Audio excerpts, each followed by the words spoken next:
जी, आपको क्या लग रहा है, क्या ये जल्दी नहीं है? ये हर्ष जी कह रहे हैं आराम आराम से किया गया है, हमें तो लग रहा है बहुत जल्दी हो गया। नहीं नहीं, बिल्कुल जल्दी नहीं है। मैं हर्ष जी की बात से सहमत हूं, लेकिन मैं एक बात से जरूर असहमत हूं। वो कह रहे हैं नीतीश जी का युग 2020 में खत्म हो गया था। मैं इससे सहमत नहीं हूं। नीतीश जी ने अपने राजनीतिक जीवन में दो बड़ी गलतियां की। पहली बड़ी गलती की उन्होंने 2015 में, उन्होंने 2013 में जो एनडीए का साथ छोड़ा था, जो उनको नहीं छोड़ना चाहिए था, क्योंकि लगातार एनडीए के साथ रह के वो मुख्यमंत्री बने थे। अगर एनडीए का साथ छोड़ दिया था, 2015 में मिलकर लड़े थे, तो उन्हें 2017 में नहीं छोड़ना चाहिए था महागठबंधन का साथ। अगर वो साथ नहीं छोड़ते तो नीतीश जी शायद राष्ट्रीय राजनीति में कहीं और पहुंच चुके होते अब तक। और उसके बाद तीसरी गलती उन्होंने की कि 2022 में इंडिया गठबंधन छोड़ दिया। अगर इंडिया गठबंधन नहीं छोड़ते, वो इंडिया गठबंधन बने रहते, संयोजक बनते न बनते, तो राजनीति के नतीजे कुछ और होते और नीतीश जी के लिए सबसे ज्यादा फायदेमंद होते। आज नीतीश जी जब बिहार की राजनीति से निकल करके केंद्र में आएंगे तो किसी बड़ी भूमिका में नहीं आएंगे। वो राज्यसभा के एक सांसद रहेंगे और एक एल्डरमैन की तरह रहेंगे।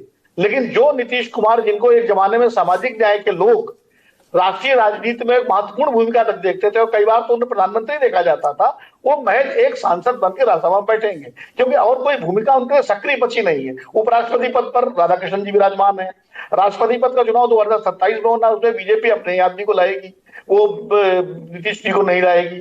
और राज्यसभा में डिप्टी चेयरपर्सन हरिवंश जी की जगह बनेंगे नहीं, जो मान लिया जाएगा डिप्टी चेयरपर्सन बना के बिठा दिया जाएगा। क्योंकि इसलिए नीतीश जी एक एल्डरमैन की तरह, सांसद गुरु जैसे सोनिया गांधी का एल्डरमैन है, जैसे कभी और बड़े नेता रहते थे, उस तरह रहेंगे।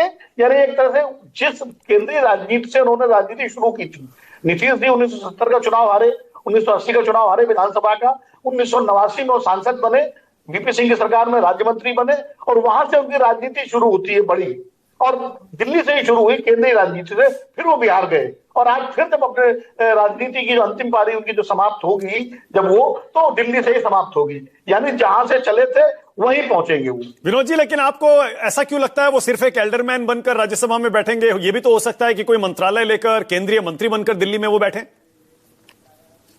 देखिए, बैठने के लिए तो भारतीय जनता पार्टी जो भूमिका देना चाहेगी उनको दे सकती है, लेकिन मुझे लगता है कि वो केंद्रीय मंत्री बनेंगे या बनाए जाएंगे। भाई, जिस वजह से आप उनको मुख्यमंत्री पद से रुखसत कर रहे हैं, ये कह के कि आपका स्वास्थ्य अब ठीक नहीं है, तो वो स्वास्थ्य का केंद्र में आके ठीक हो जाएगा, नंबर एक। दूसरी बात, मैं ये बात मान के चल रहा था कि 2025, मैं हर्ष जी की इस बात से सहमत हूं कि इसमें देर हुई है।